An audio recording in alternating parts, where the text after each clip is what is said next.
I am Samantha Wilson, 34 years old, and last Thanksgiving, my own brother arrested me at our grandmother's dinner table. After 12 years in military intelligence, I had finally made general and decided it was time my family knew the truth about my career. I never imagined revealing my rank would end with my face pressed against marble, handcuffed by my own flesh and blood. Before I continue this story, let me know where you are watching from. Hit like and subscribe if you have ever had family completely misunderstand who you really are. Growing up in the Wilson household meant living under the shadow of military tradition. My father, Colonel Frank Wilson, served 30 years in the Army and expected his children to follow the same path. The difference was he only truly expected greatness from my brother Ethan. From the time we were small, it was clear who the favorite was. While Ethan received toy soldiers and strategy games for Christmas, I got dolls and kitchen sets. Not that there is anything wrong with those things, but the message was clear. Ethan was the warrior. I was supposed to be the supportive military wife someday. When I expressed interest in joining the service at 17, my father laughed. "The military is no place for sensitive girls," he said, despite the thousands of women serving honorably. "Your brother has the backbone for service. You should focus on college and finding a good husband." That night I cried in my grandmother Ruth's kitchen. Unlike my parents, Grandma Ruth always believed in me. "Your father sees the world through an old lens, Samantha," she said, passing me another chocolate chip cookie. "But the world has changed. You can be anything you set your mind to." With Grandma Ruth's encouragement, I applied to several universities with strong ROTC programs, eventually accepting a full scholarship to Georgetown. My father assumed I was studying international relations to land a comfortable desk job. What he didn't know was that I was excelling in my military science courses and had caught the attention of several intelligence officers. By graduation, I had been recruited into military intelligence, a path that required discretion. Due to the classified nature of my work, I was advised to keep my real position vague, even with family. So while Ethan paraded around in his uniform at family gatherings, boasting about his accomplishments in military police, I simply told everyone I worked in an administrative capacity at the Department of Defense. This necessary deception only widened the gap between my father and me. At every family gathering, it was the same routine. Dad would beam with pride as Ethan shared sanitized versions of his military police work while giving me dismissive nods when I deflected questions about my desk job. Such a shame, I once overheard him telling my uncle. "Samantha had potential as a girl, but she lacks the drive Ethan has. Pushing papers while her brother puts his life on the line." Only Grandma Ruth seemed to sense there was more to my career than I let on. "Your eyes tell a different story than your words," she told me once, while we washed Thanksgiving dishes. "Whatever you really do, I can tell it matters." She was right. What started as an entry-level intelligence position had evolved into a distinguished career. I had served in 3 conflict zones, helped dismantle 2 major terrorist networks, and contributed to operations that saved countless American lives. My rapid promotions reflected my dedication, culminating in my recent advancement to Brigadier General at just 34, one of the youngest in modern history. After receiving my star, I decided it was finally time to tell my family the truth. 12 years of dismissive comments and underestimation had worn me down. I wanted my father to know that his daughter had not only succeeded in military service, but had achieved a rank higher than he ever had.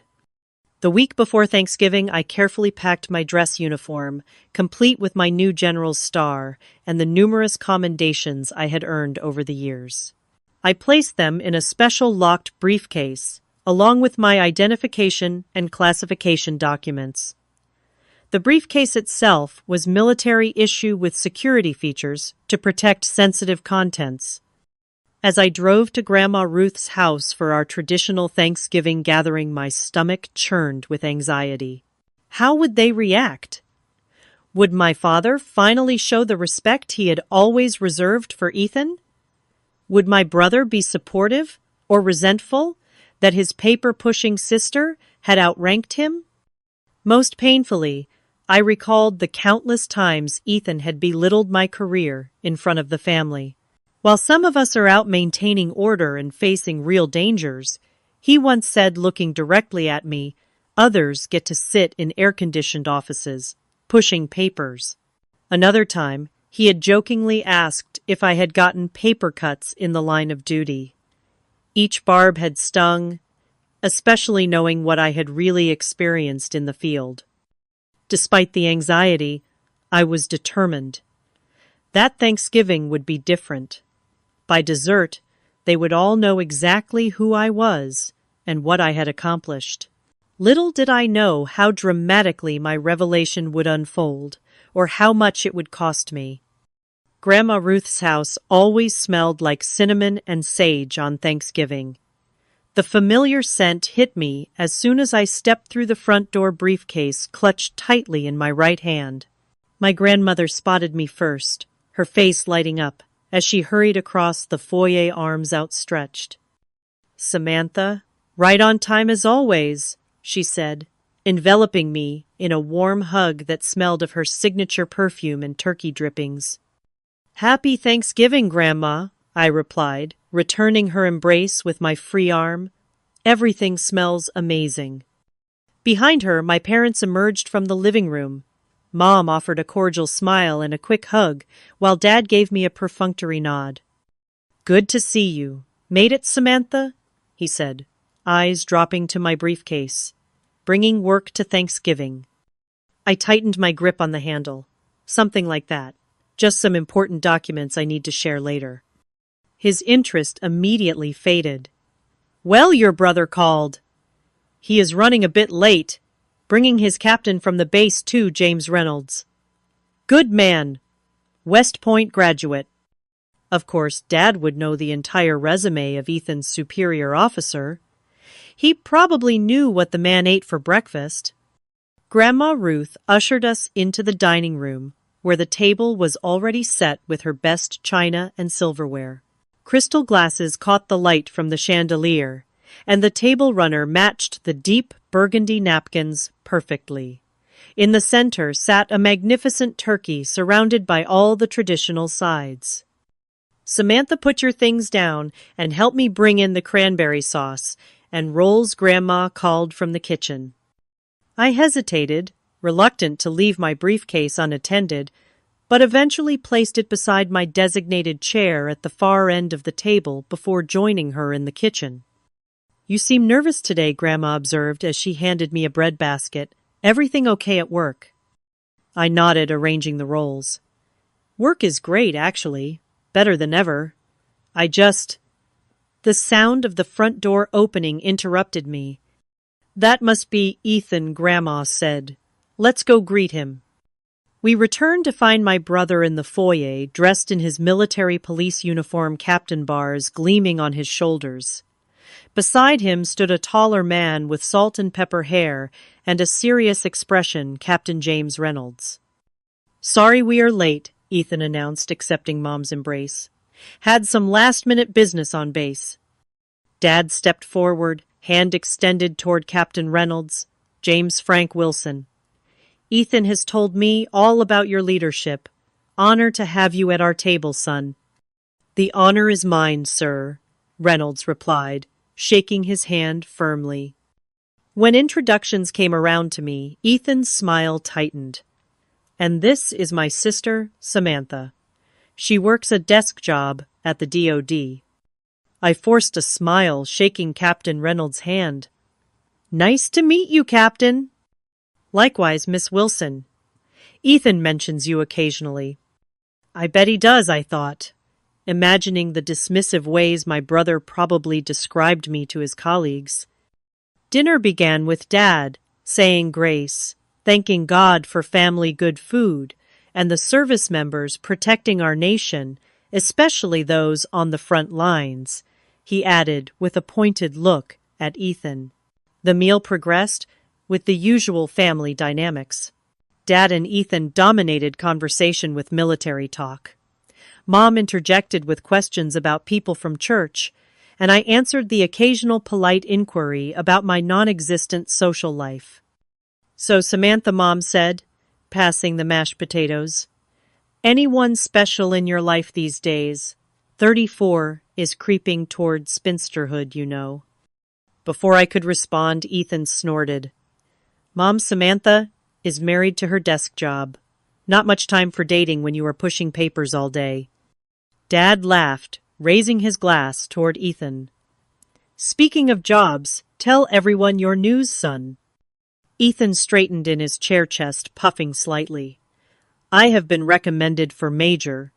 Captain Reynolds here put me up for early promotion." A chorus of congratulations erupted around the table. Dad beamed with unmistakable pride. "That is wonderful, Ethan, Grandma," Ruth said, then turned to me. "And how about you, Samantha? Any news from your work?" This was my opening. I took a deep breath, about to speak, when Captain Reynolds directed a question to my father about his service days. The moment slipped away as Dad launched into a well-worn war story. Halfway through the meal, I decided it was time. I would change into my uniform and return to the table. The physical evidence of my rank and achievements would be undeniable. "Excuse me for a moment," I said, standing up. "I need to freshen up." I retrieved my briefcase and headed upstairs to Grandma's guest bedroom. Once inside, I locked the door and opened the case, carefully removing my dress uniform. As I changed, I caught my reflection in the antique full-length mirror. The single star on each shoulder board gleamed under the bedroom light. The rows of ribbons and medals across my chest told the story of my service that words never could. For a moment, I stood there tall and proud in the uniform I had earned through years of dedication and sacrifice. This was the real me, not the meek paper pusher my family imagined. Just as I finished adjusting my uniform, my secure phone buzzed. It was my aide, with an urgent matter requiring immediate attention. What should have been a 2-minute call stretched to 15 as a situation developed that needed my guidance. By the time I hung up, I realized I had been gone from the table much longer than intended. I hurried back downstairs, not realizing I had left my briefcase open on the bed, some documents still visible. As I approached the dining room, I heard raised voices. Rounding the corner, I froze at the scene before me. Ethan was standing, his face red, with anger, holding papers from my briefcase. Captain Reynolds stood beside him, looking uncomfortable. The rest of the family watched in confusion. "What the hell is this?" Ethan demanded when he saw me, his eyes widening at my uniform. "Where did you get these documents? This uniform?"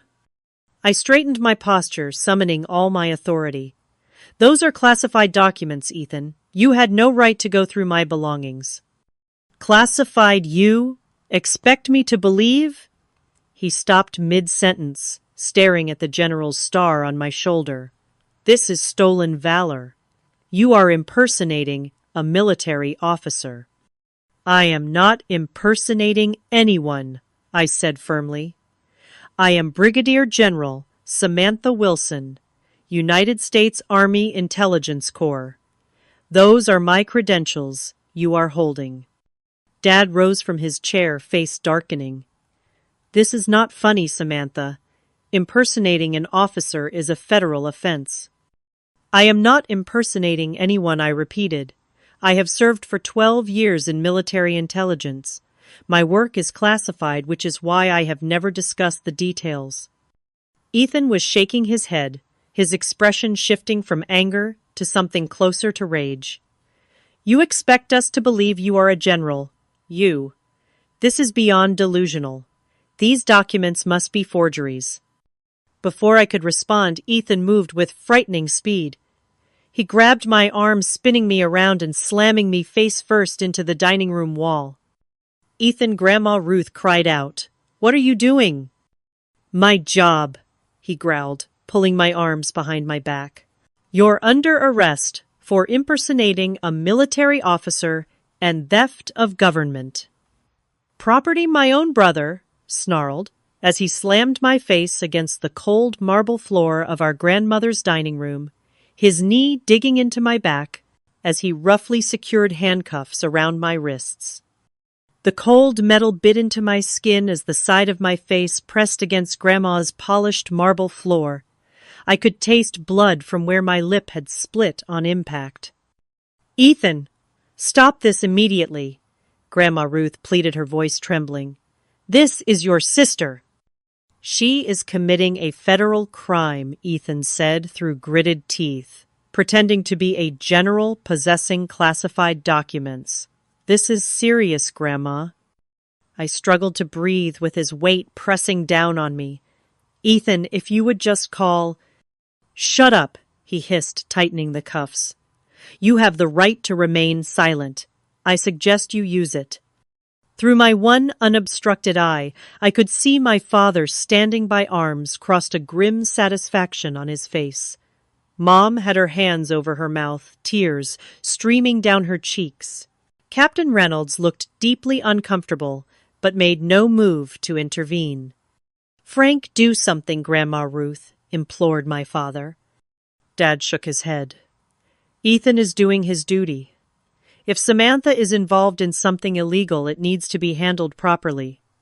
Ethan hauled me to my feet, my shoulders screaming in pain from the rough handling. The beautiful uniform I had worn with such pride moments earlier was now wrinkled and smeared with blood from my split lip.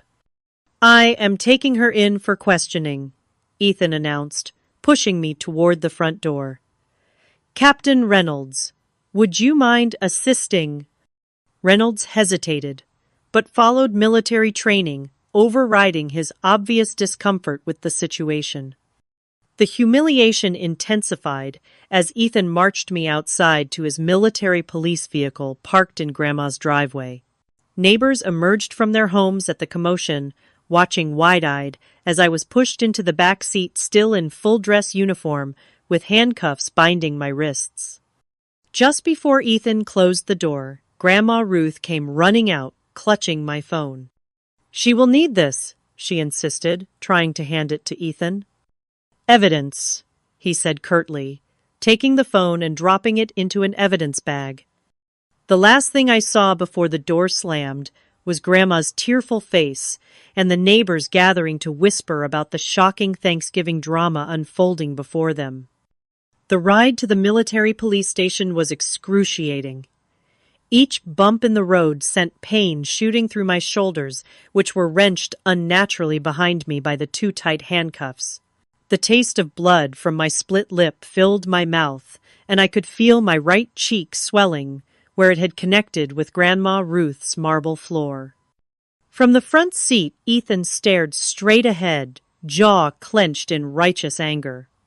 Captain Reynolds drove in silence occasionally, glancing at me in the rearview mirror with an unreadable expression. "Ethan," I said finally, "you are making a terrible mistake." "Save it," he snapped. "I do not know what game you are playing or where you got that uniform, but impersonating a general is a serious offense, not to mention possession of classified materials." "Those are my classified materials because I am a general," I insisted. "One phone call will clear this up." He laughed bitterly. "Right. One call to your receptionist friend at the DOD who helped you fake these documents." The military police station was brightly lit and mostly empty on Thanksgiving evening. The few personnel on duty stared as Ethan paraded me through the building, still handcuffed and wearing my general's uniform. The indignity burned worse than the physical pain. Ethan took me to an interrogation room, securing my handcuffs to a metal loop on the table, before finally removing them from my wrists. Red welts marked where they had dug into my skin. "Sit," he ordered, as if I had a choice. Captain Reynolds stood awkwardly by the door, clearly uncomfortable with the situation, but unwilling to question Ethan's judgment. "I want to make a phone call," I said, keeping my voice steady, despite the rage and humiliation coursing through me. "In due time," Ethan replied. He laid out the contents of my briefcase on the table, my identification security clearance documents, and the classified operations summaries I had been reviewing earlier. "First explain this elaborate fraud." "It is not fraud. I am Brigadier General Samantha Wilson, United States Army Intelligence Division. I have served for 12 years in various classified operations. My promotion to general was confirmed 3 weeks ago." Ethan's face reddened. "Stop lying. There is no way my little sister, who could not even make it through a camping trip without crying, is a general. Do you know how insulting this is to real service members? To people like Dad who actually sacrificed for this country?" His words stung more than my physical injuries. "You know nothing about my sacrifices," I said quietly. "Nothing about what I have done or seen." "Oh, please," Ethan scoffed. "We all know you work some administrative job. You have been playing pretend soldier with fake documents and a costume." Captain Reynolds cleared his throat. "Perhaps we should verify her identity through official channels," he suggested, "if this is a misunderstanding." "It is not a misunderstanding," Ethan interrupted. "My sister is a civilian employee with delusions of grandeur. She has somehow obtained classified materials and a general's uniform." He turned back to me. "Where did you get these? Who helped you? You could be charged with espionage depending on how you obtained these documents." The situation was spiraling beyond belief. My own brother was now accusing me of being a spy rather than accepting the truth. "I want my phone call," I repeated firmly. "Now." "After you explain." The door opened, cutting Ethan off mid-sentence. Grandma Ruth stood there, somehow having navigated her way through the military police station. Behind her stood a flustered-looking young MP. "I am sorry, sir," the MP said to Ethan. She insisted on bringing in the detainee's personal effects. Grandma Ruth walked straight to me, gasping, when she saw my bruised face. "Samantha, your poor face. What have they done to you?" "She is fine," Grandma Ethan said dismissively. "You should not be here." Grandma Ruth turned on him with fire in her eyes. "Do not tell me where I should be, young man. I watched you assault your sister at my dinner table and drag her away in handcuffs. I will not stand for it." She reached into her purse and pulled out my personal phone. "You forgot this in your haste to arrest your own sister on Thanksgiving." Ethan moved to intercept it. "That is evidence." "It is her property," Grandma Ruth insisted. "And she has a right to one phone call. I may be old, but I know that much from my crime shows." Captain Reynolds stepped forward. "She is right. The detainee is entitled to a call." Ethan glared at his superior officer, but did not contradict him directly. "Fine, one call, but it stays on speaker." Grandma Ruth handed me the phone. With my hands still secured to the table, I had limited mobility, but I managed to access my contacts and find the direct line to General Michael Harrison's office at the Pentagon. He was my immediate superior and would be able to clear this up instantly. "Who are you calling?" Ethan demanded. "My commanding officer," I replied, pressing the call button.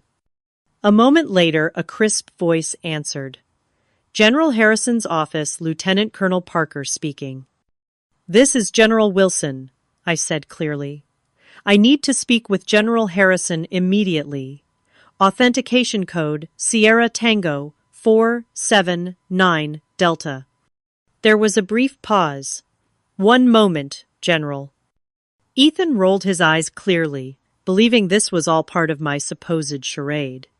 But his expression shifted slightly when the voice returned with notable deference. "General Wilson, connecting you to General Harrison now." A deeper voice came on the line. "Harrison here. Wilson, it is Thanksgiving. This better be important."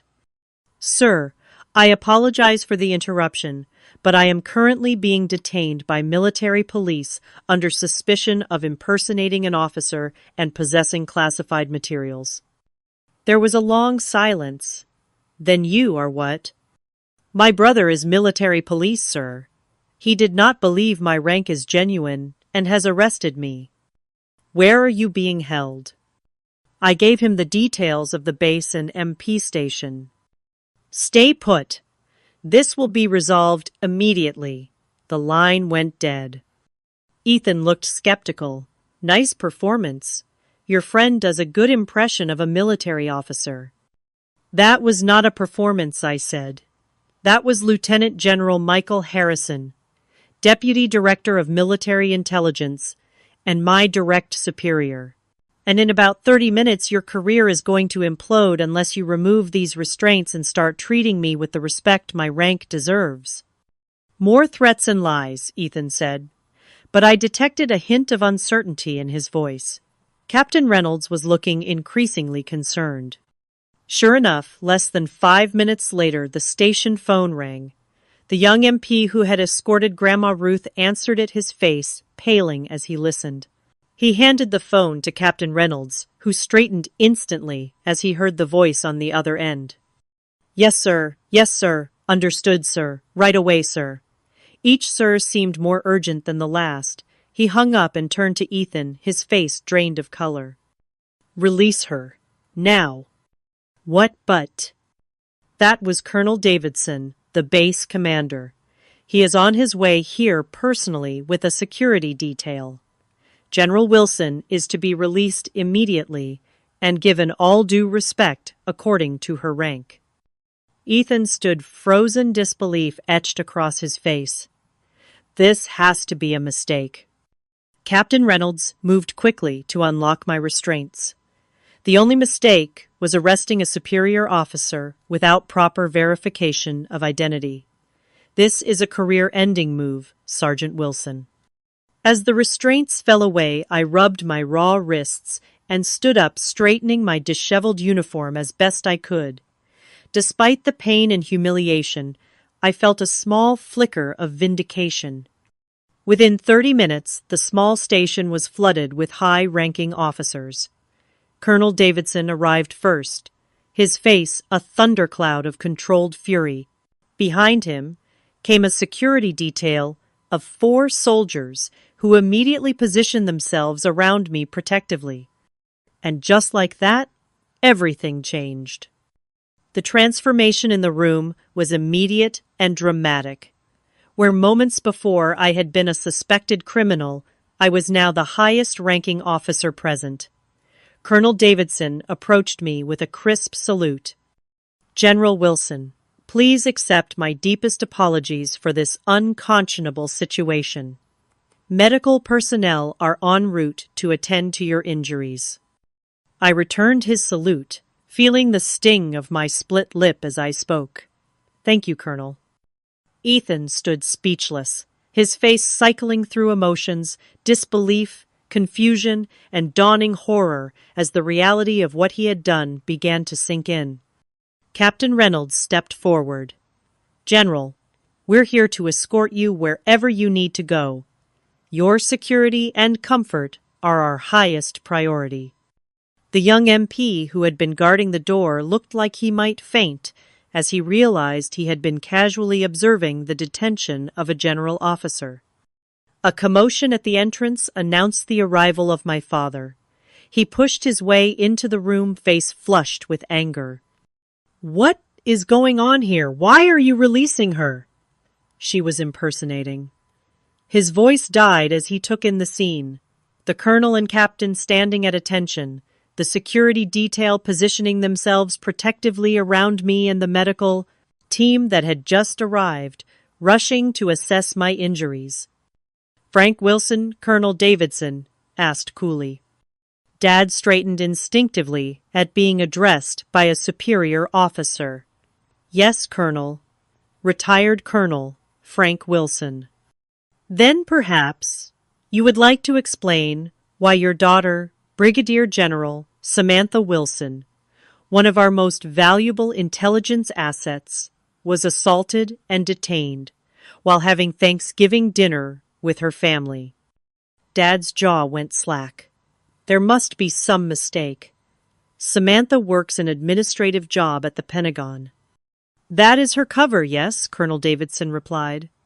General Wilson has been involved in some of the most sensitive operations this country has conducted over the past decade. Her recent promotion to general was well earned and long overdue. A medic was dabbing at my split lip with antiseptic, while another examined the bruising on my face and the abrasions on my wrists. I winced as they worked, but kept my eyes fixed on my father and brother. Ethan seemed to have shrunk several inches, his earlier bravado completely evaporated. I did not know, he whispered. I thought. I assumed. You assumed, I repeated, my voice steady despite the pain. You assumed I could not possibly have achieved what you failed to. You assumed I was lying rather than considering you might be wrong. Captain Reynolds approached Ethan, his expression grave. Sergeant Wilson, you are facing serious charges. Assaulting a superior officer is a court-martial offense. The blood drained from Ethan's face. I did not know she was a general. Ignorance is not a defense, Captain Reynolds replied. You had multiple opportunities to verify her identity through proper channels before resorting to physical force. Dad stepped forward, looking desperately between the officers. Surely there must be some consideration given to the circumstances. It was a family misunderstanding. Colonel Davidson's expression remained stony. A family misunderstanding that resulted in injuries to a general officer and potential compromise of classified information due to Sergeant Wilson's reckless handling of secure documents. The full weight of the situation seemed to crash down on Ethan all at once. His military career, the only thing he had ever truly valued, was hanging by a thread. And I, the sister he had dismissed and belittled for years, held his fate in my hands. What happens now is up to General Wilson, Colonel Davidson continued, turning to me. As the injured party, your wishes will carry significant weight in how this matter proceeds. All eyes in the room turned to me. The medics had finished their initial treatment, applying butterfly bandages to my lip and documenting my injuries for the inevitable investigation. I straightened in my chair, feeling the weight of my rank and the eyes of everyone present. In that moment, I had a choice. I could press charges, ensuring Ethan faced the full consequences of his actions. It would be justified given the physical and emotional pain he had inflicted. Or I could show mercy, something he had never extended to me. I looked at my brother, seeing not the arrogant MP who had slammed me to the floor, but the boy who had once protected me from neighborhood bullies before our paths diverged. I saw fear in his eyes, now fear of losing everything he had worked for. I will not be pressing charges, I said finally. A collective breath seemed to release in the room. Ethan's shoulders sagged in relief. However, I continued, I have conditions. First, a formal apology not just to me, but to our entire family for disrupting Thanksgiving with this unnecessary display. Second, I want mandatory anger management and bias training. The way you escalated to physical force suggests deeper issues that need addressing. Colonel Davidson nodded. Those are very reasonable terms, General. We will ensure Sergeant Wilson complies fully. Dad looked at me with new eyes, confusion, disbelief, and perhaps the faintest glimmer of something I had never seen directed at me before, respect. One more thing, I added. I want everyone to return to Grandma Ruth's house. She deserves to have her Thanksgiving dinner without this cloud hanging over it.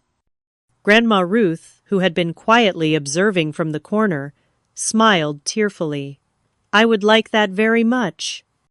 As arrangements were made for our return to Grandma's house with a security detail that would have been comical under other circumstances, I felt a strange sense of peace. The secret I had carried for so long was finally out, for better or worse. Captain Reynolds approached me as we prepared to leave. General Wilson, he said quietly, I want to personally apologize for my role in this situation. I should have intervened sooner. I studied him for a moment. You were caught in an impossible position, Captain, but in the future, remember that true leadership sometimes means questioning orders that don't feel right. He nodded solemnly. Yes, General, I will remember that. As we filed out of the station, I caught a glimpse of myself in a window reflection uniform, disheveled face, bruised, but standing tall. The mask had finally fallen away, revealing the woman I had become while my family wasn't looking. The procession back to Grandma Ruth's house was unlike anything our quiet suburban neighborhood had ever seen.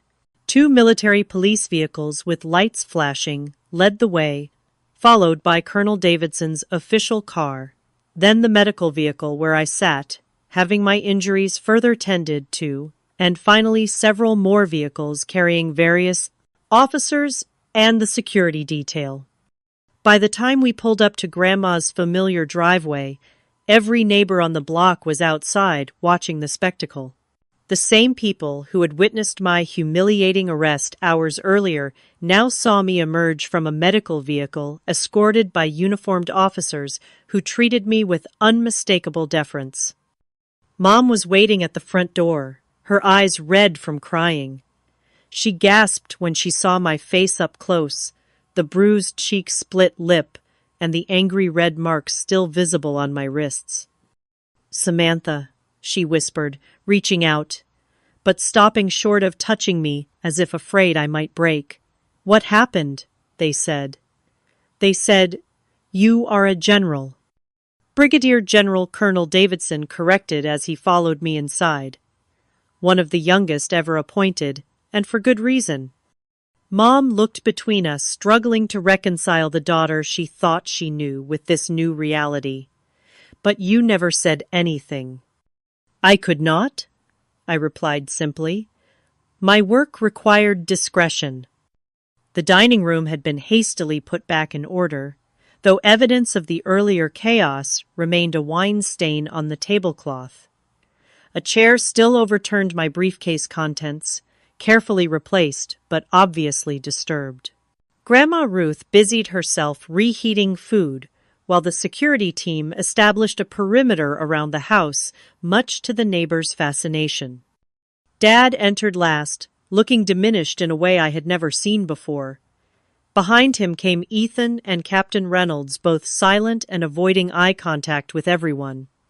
Colonel Davidson cleared his throat. Mrs. Wilson, I apologize for the disruption to your holiday. With your permission, I would like to explain the situation to the family so there can be no further misunderstandings. Grandma Ruth nodded, gesturing for everyone to take their seats at the table. I noticed my place had been reset with her best china and a fresh napkin. As we settled around the table, an absurd parody of the dinner that had been interrupted hours earlier, Colonel Davidson remained standing. The security detail positioned themselves discreetly around the perimeter of the room. The woman you know as Samantha Wilson, Colonel Davidson began, has been serving in military intelligence for 12 years. Due to the sensitive nature of her work, she was under strict orders not to disclose her true role or rank even to family members. He paused, making eye contact with each person at the table. 3 weeks ago, she was promoted to Brigadier General following her exceptional leadership in an operation that cannot be discussed in this setting. She is one of the youngest generals in modern military history, and her record is exemplary. Mom's hand covered her mouth. Dad stared fixedly at the tablecloth. Ethan looked like he might be sick. The documents Sergeant Wilson discovered are legitimate and highly classified. By forcibly seizing them, he potentially compromised national security protocols. By physically detaining General Wilson, he committed a serious offense against a superior officer. Captain Reynolds shifted uncomfortably in his seat. "Sir, if I may?" Colonel Davidson nodded. "I bear responsibility as well," Captain Reynolds said. "As the senior officer present, I should have intervened when the situation escalated. Instead, I deferred to Sergeant Wilson's judgment without proper verification." "Your failure to act appropriately will be addressed separately," Captain Colonel Davidson replied coolly. Ethan finally looked up, his face ashen. "I would like to apologize," he said, his voice barely above a whisper. "To my sister, to General Wilson. I acted rashly and I was wrong." The words seemed physically painful for him to say. In all our years growing up together, I could not recall Ethan ever admitting he was wrong about anything. "A formal apology will be required," Colonel Davidson stated. "But for now, let us try to salvage what remains of this family gathering." As if on cue, Grandma Ruth began bringing reheated food back to the table. The absurdity of trying to resume Thanksgiving dinner under these circumstances struck me suddenly, and I had to suppress an inappropriate urge to laugh. Dad cleared his throat. "Samantha the First, I don't know what to say." "You don't need to say anything right now, Dad," I replied, surprised by how calm I felt. "This is a lot to process for everyone." The dinner that followed was unlike any family meal in our history. The security team declined food, but accepted coffee standing at various points around the house. Colonel Davidson joined us at the table, filling in what details he could about my career while carefully avoiding classified information. "General Wilson has served in 3 major conflict zones," he explained. "Her analytical work has been instrumental in numerous successful operations, saving countless American lives." With each revelation, my family's perception visibly shifted. Mom kept glancing at me as if seeing a stranger wearing her daughter's face. Dad sat in stunned silence, occasionally opening his mouth to speak before thinking better of it. Ethan picked at his food, without eating, the gravity of his situation clearly weighing on him.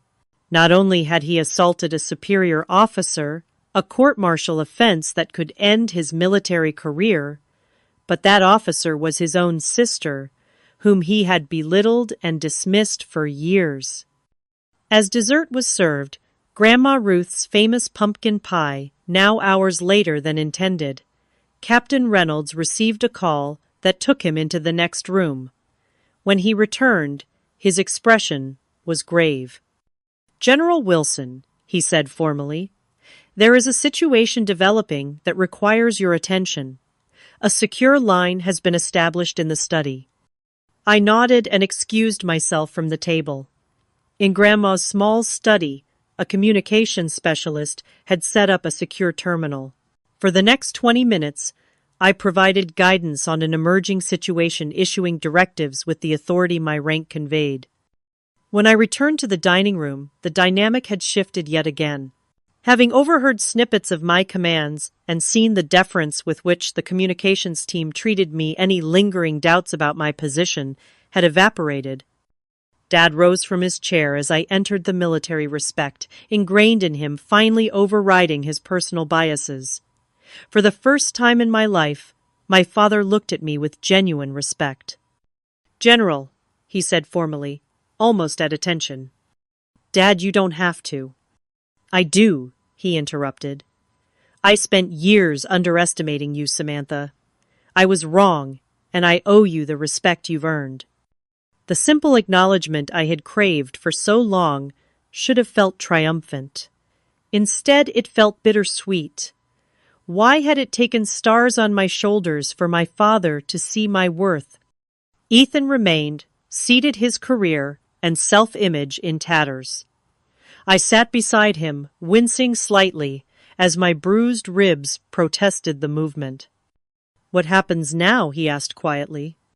"That depends on you," I replied. "I meant what I said about not pressing charges, but I need to know this was an isolated incident. That you don't routinely escalate situations to physical confrontation when you feel challenged." He shook his head vehemently. "No, never. I couldn't believe. It seemed impossible that I could outrank you." I finished for him. "That your little sister could be successful in a world you thought was yours alone." He had the decency to look ashamed. "I've been a terrible brother, haven't I?" "At times," I acknowledged. "But we have an opportunity to start fresh now. No more secrets, no more competition." For the first time that evening, Ethan's expression softened into something genuine. I'd like that. As the evening drew to a close, arrangements were made for my security detail to establish overnight positions. The classified documents were properly secured, and plans were set for my return to Washington the following day. Grandma Ruth pulled me aside as the others were saying goodnight. "I always knew you were doing something important," she said, patting my hand. "A grandmother knows these things." I smiled the motion, pulling at my split lip. "Thank you for believing in me, Grandma, even when you didn't know what to believe in." She winked. "Next Thanksgiving, let's aim for less drama and more pie, shall we?" Despite everything, I laughed. Deal. The days following Thanksgiving unfolded in a blur of activity. My injuries were properly documented. Official reports were filed, and the formal investigation into the incident began. Through it all, I maintained my position that I did not wish to see Ethan court-martialed, though the final decision would not be mine alone. 1 week after the disastrous dinner, I returned to Grandma Ruth's house. This time, there was no security detail, no motorcade, just me in civilian clothes, my face still showing fading bruises but healing well. The entire family had gathered at my request. This time, there would be no secrets, no misunderstandings, just honest conversation about where we went from here. Grandma Ruth greeted me with her usual warm hug, careful of my healing ribs. Mom hovered anxiously, still unsure how to relate to this daughter she had never truly known. Dad stood awkwardly in the living room, the lifetime of military discipline warring with his uncertainty about our new dynamic. Ethan arrived last, accompanied by Captain Reynolds, who had become something of a mediator in the family drama. My brother looked different, humbled certainly, but there was something else, too. The arrogance that had defined him for so long had given way to a quieter demeanor. "Thank you all for coming," I began once we were settled in Grandma's living room. "I thought it was important for us to talk openly now that everyone knows the truth about my career." Dad cleared his throat. "Samantha General, I want to apologize for." I held up a hand. "Dad, please. In this house, I'm just Samantha, your daughter, not my rank." He nodded, looking oddly relieved. "Samantha, then I owe you an apology for the way I've treated you all these years. I was wrong to dismiss your career to favor Ethan to fail to see your potential." "Thank you," I said simply. "That means a lot to me." Mom wiped at her eyes. "I just don't understand why you couldn't tell us. We're your family." "It wasn't a matter of trust," I explained. "It was protocol. The work I do, the operations I've been involved in, they require absolute discretion. The fewer people who know, the safer everyone is." "But you were going to tell us at Thanksgiving," Ethan pointed out. "What changed?" I sighed. My recent promotion made aspects of my role more public. I was given permission to disclose my rank and general position, though the details of my work remain classified. Captain Reynolds, who had been quiet until now, spoke up. "Having reviewed General Wilson's service record, what parts of it aren't classified anyway, I can tell you all that you should be extraordinarily proud. She has served with distinction in ways most will never know about. Dad straightened in his chair, and I recognized the familiar expression of pride that had always been reserved for Ethan. Now finally it was directed at me. "What about Ethan, Mom?" asked tentatively. "What's going to happen to him?" All eyes turned to me then, to Captain Reynolds. Due to General Wilson's request for leniency, and considering the unusual circumstances, Sergeant Wilson will not face court-martial, Captain Reynolds explained. However, there are conditions. Ethan nodded. "I've been temporarily suspended from active duty. I'm required to complete anger management training and sensitivity courses, and I've been assigned to administrative duties for the next 6 months." "It could have been much worse," Captain Reynolds added. "Discharge prison time. General Wilson's intervention prevented that." Ethan met my eyes directly. "Why did you do that? After how I treated you, I didn't deserve your mercy." The question hung in the air between us, weighted with years of rivalry and resentment.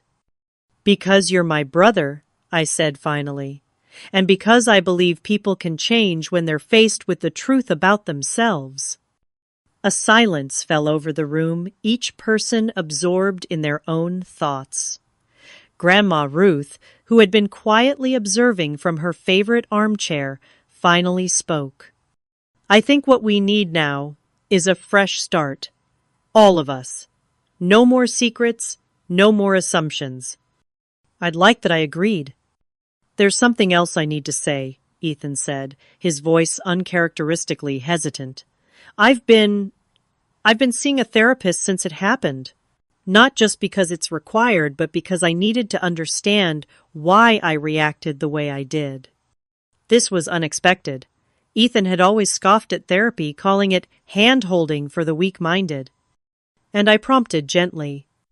"And I've realized I've been jealous of you for years," he admitted. "Not because you outranked me, I didn't know that until last week, but because you always seemed so. Certain about who you were. Even when Dad pushed you to be something else, you followed your own path." The vulnerability in his confession caught me off guard. This was a side of my brother I had never seen before. "I was never as certain as I appeared," I told him. "But I learned to trust myself, even when no one else did." Except Grandma Ruth, whose knowing smile from across the room reminded me that I hadn't been entirely without support. Captain Reynolds excused himself shortly after having fulfilled his role as neutral party in our family reconciliation. Before leaving, he shook my hand with genuine respect. "It's been an honor, General," he said, "and an education." After he left, the conversation gradually shifted to lighter topics. Mom wanted to know if I would be home for Christmas.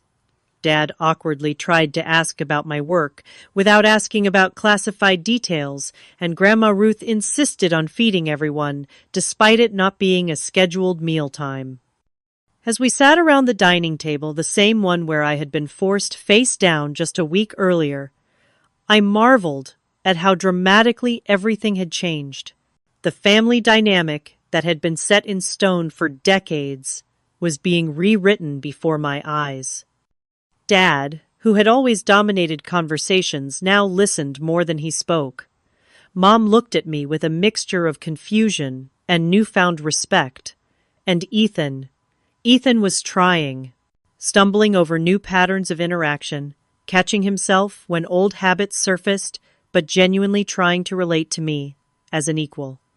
Before I left that evening, Ethan asked to speak with me privately.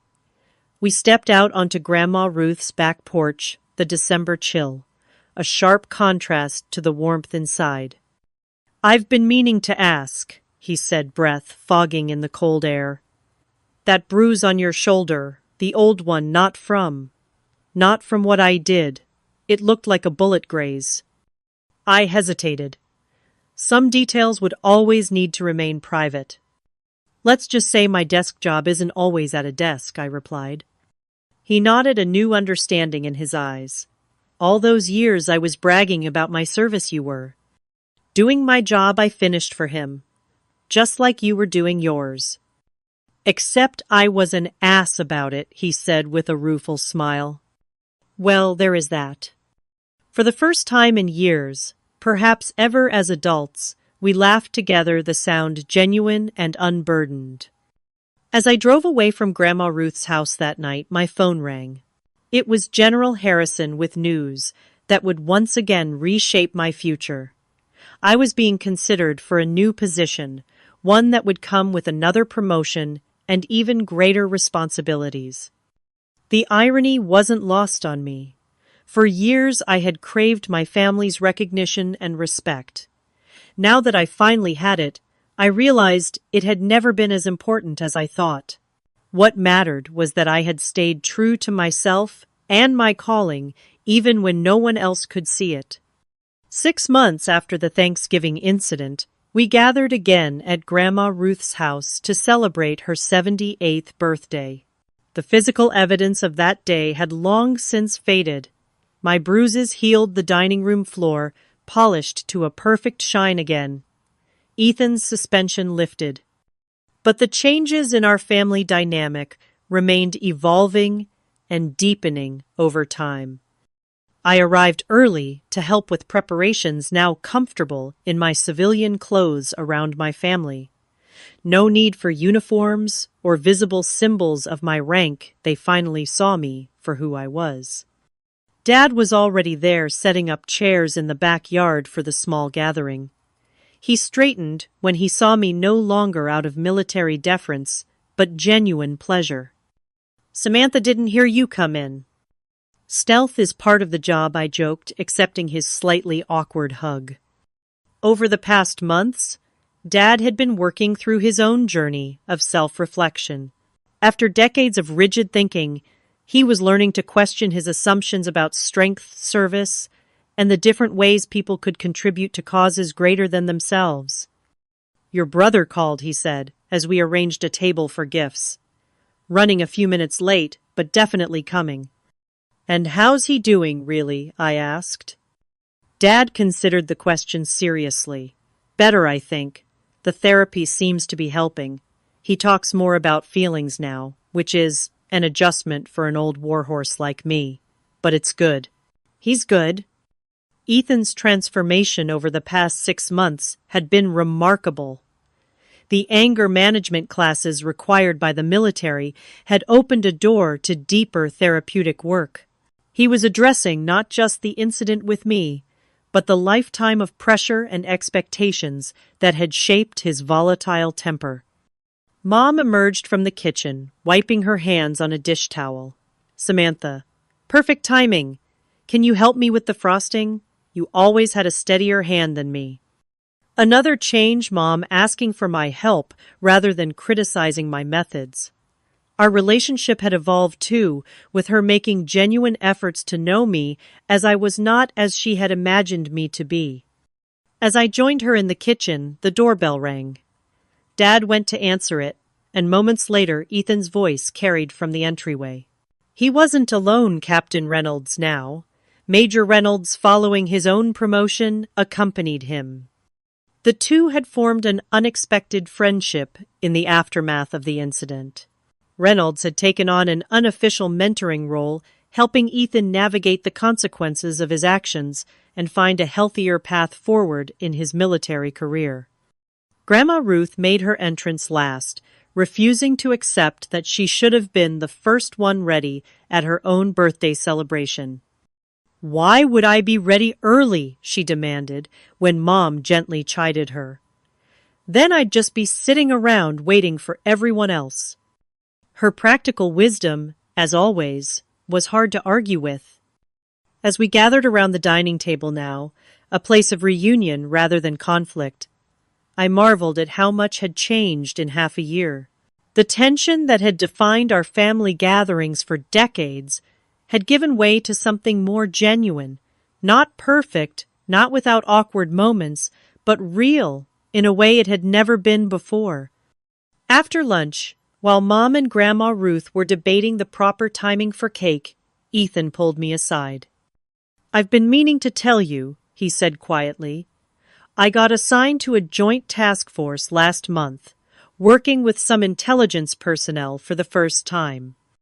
Oh, I kept my tone neutral, though I had actually been consulted about the assignment. "Yeah, it's opened my eyes. The work they do, the pressure they're under, having to maintain covers, even with family." He shook his head. "I never understood before. What it cost you to keep those secrets all those years." "It was my duty," I said simply. "Still, I'm sorry for every time I made it harder." From the dining room, Mom called that it was time for cake. As we rejoined the others, Dad pulled out his phone. "Before we sing, I wanted to show Samantha something," he announced. He handed me the phone open to a photo from his military service days. In it, he stood proudly in uniform, much younger, receiving some award. "Turn to the next one," he urged. I swiped to find a recent photo me in my dress uniform, at a formal military function, receiving a commendation. "I had them framed," Dad said, a catch in his voice. "Side by side in my study. Wilson, family service tradition." It was such a small thing, really. Just 2 photographs. But in that gesture was everything I had ever wanted from him. Acknowledgement, respect, pride. I swallowed hard against the sudden emotion. "Thank you, Dad." Grandma Ruth, never one to let a moment get too sentimental, declared it was finally time for cake. As candles were lit and the traditional birthday songs sung, I caught her watching us all with satisfaction. She had lived long enough to see her family heal, to witness the truth finally bringing us together rather than driving us apart. Later, as the celebration wound down, Grandma Ruth cornered me in the kitchen. "So when are you going to tell them about the promotion?" she asked bluntly. I stared at her in surprise. "How did you—" She waved a dismissive hand. "Please. You think I can't tell when my granddaughter is sitting on big news I wasn't born yesterday? In fact, we just celebrated exactly how long ago I wasn't born yesterday." I laughed. "I'm still getting used to it myself. Major General at 35 isn't common." "Well, you aren't common, dear. Never have been." She patted my hand. "I always knew you were headed for extraordinary things, even when you were little. You were the only one who seemed to believe that." Sometimes one person believing is enough until you learn to believe it yourself. Her eyes twinkled. "Though I admit I never imagined having to bail you out of military prison." "It wasn't exactly prison," I protested. "Close enough for this old lady's story," she winked. "Now, are you going to tell them tonight or make them wait?" I glanced through the doorway to where my family sat in the living room, Dad and Ethan, deep in conversation, Mom, showing Major Reynolds our old family photo albums. Imperfect, still learning, but trying. "I think tonight," I decided. "No more secrets." Grandma Ruth squeezed my hand. "Good girl." When I announced my promotion to Major General later that evening, the reactions were everything I could have hoped for. Genuine congratulations, no undercurrent of jealousy or disbelief, just pride and support. As Ethan and Dad prepared to leave, they did something that would have been unthinkable a year earlier. They stood at attention and offered me a proper military salute, not out of obligation or protocol, but respect freely given. I returned it with equal respect, this simple gesture healing the last of the wounds from that Thanksgiving Day. After everyone had gone, I helped Grandma Ruth with the last of the cleanup. "You know what I've learned from all this?" I asked her, as we washed and dried the last plates. "What's that, dear?" "That sometimes the hardest battles aren't fought in distant countries or secret operations. They're fought across dining room tables, with the people who are supposed to know us best. She nodded thoughtfully. And what would you tell someone else facing those kinds of battles? I considered the question carefully. That standing up for your truth is worth it even when it hurts. That you don't need anyone else's approval to know your own value. And that forgiveness, when you're ready to give, it heals you as much as it heals them. Grandma Ruth smiled, a lifetime of wisdom in her eyes. I couldn't have said it better myself.